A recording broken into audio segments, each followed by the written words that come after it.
Hurricane Harvey is blasting, as Vanessa just mentioned, southeast Texas this morning, the first major hurricane to hit the U.S. mainland in 12 years. Here's a live view out of Galveston where you can see, if you look closely, how strong the winds are right now. Harvey came ashore last night, threatening millions along the Gulf Coast.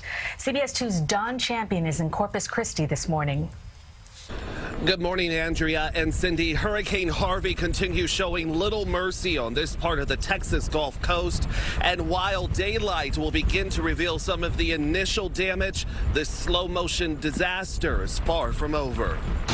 Bands of torrential rain and high winds pounded the Texas Gulf Coast all night. Harvey first made landfall about 30 miles northeast of Corpus Christi as a Category 4 hurricane, the most intense storm to hit the U.S. in more than a decade.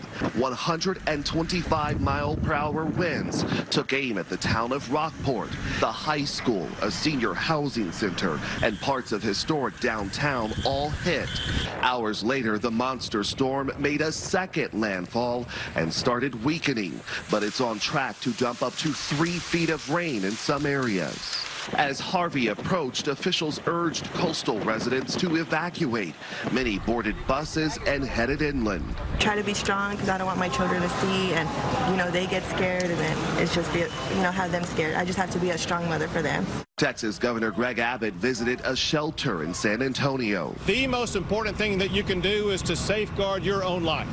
Still in the storm's path, flood-prone Houston and the city's more than 2 million residents, as well as key oil refineries. The forecast has already pushed up gas prices. Harvey is expected to stick around for days and could spin back into the Gulf and strike again next week. And just to give you an idea of how much rain parts of this region are expecting, the National Weather Service actually had to add another color to its precipitation map to notate rain chances of more than 20 inches. In Corpus Christi, Texas this morning, I'm Don Champion, CBS 2 News.